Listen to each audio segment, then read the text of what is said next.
Bonjour, je m'appelle Jérôme Vigliano.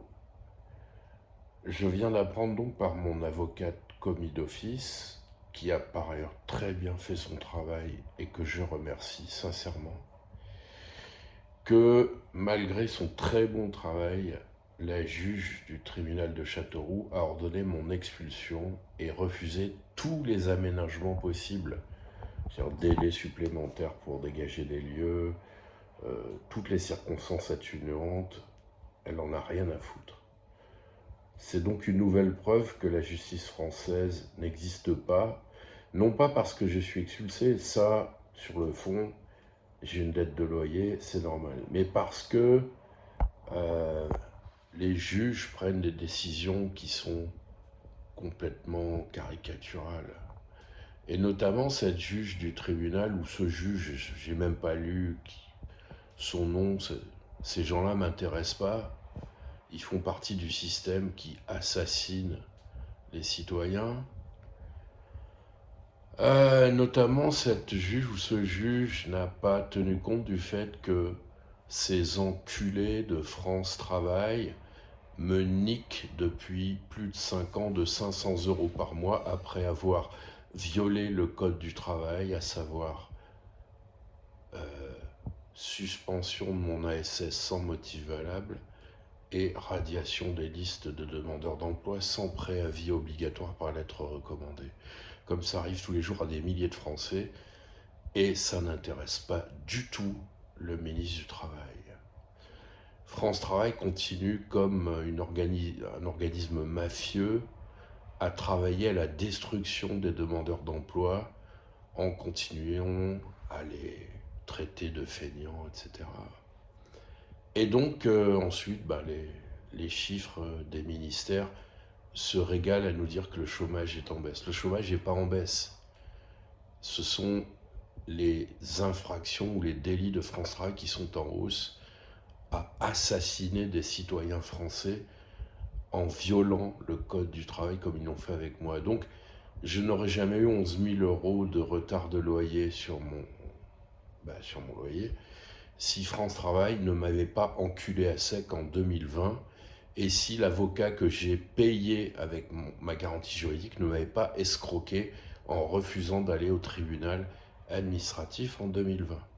Le résultat, c'est que, pour faire simple, l'État nique le citoyen. L'État me nique en niquant le code du travail et m'empêche d'accéder à un avocat commis d'office depuis 5 ans. Les détails sont dans notre vidéo. Résultat, je ne peux plus payer mon loyer en entier. Et résultat, je vais me retrouver à la rue à 61 ans, quoi. Voilà. Donc, une nouvelle fois, je ne reconnais plus cet État. Cette République n'est pas une République, mais dans le fonctionnement reste pour moi, à part certaines personnes qui font très bien leur travail, et j'en ai rencontré dernièrement, avocats ou gendarmes, cet État français a un fonctionnement totalitaire. Et c'est pas que moi, c'est des milliers de gens tous les jours. Voilà, je n'ai aucun espoir dans le fait que ça change. Aux prochaines élections, ce seront les mêmes, quels qu'ils soient, et ils feront la même chose. Donc j'ai une amie virtuelle qui m'a rappelé, qui m'a réveillé, parce que je pensais encore que la justice pouvait euh, agir, puisque depuis 10 ans, la préfecture de Paris nique la loi Dallot et refuse de me donner un logement. J'ai même eu le temps donc de me faire expulser 2 fois pendant qu'ils ont niqué la loi Dallot. Donc, à vous d'en tirer les conséquences, la morale de tout ça. Je ne vais pas refaire encore des grands discours. Au travers de mon histoire, si j'ai la force, j'en ferai un livre, mais c'est mal barré. Il y a déjà mon site internet. Vous avez l'adresse quand je vais publier la vidéo. N'ayez aucun espoir en ce pays, et surtout, n'ayez aucun espoir dans les institutions de ce pays. Ce pays est gouverné, ce pays est mené par un système mafieux. Voilà.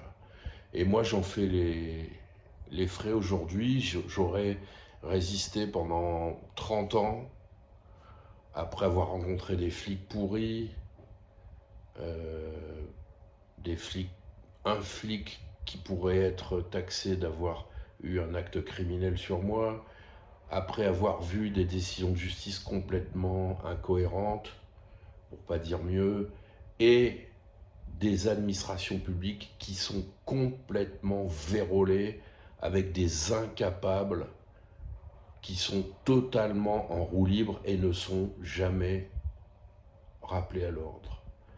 Voilà, donc après une vie à travailler et avoir avec rage voulu respecter les règles, voilà mon avenir proche, me retrouver à la rue et crever sans courant, notamment avec ma machine contre l'apnée du sommeil qui ne pourra pas être branchée, et donc une machine qui n'est pas branchée, ça peut conduire, dans le pire des cas, à la mort, monsieur ou madame le juge du tribunal de Châteauroux. Voilà. Bonne chance à tous.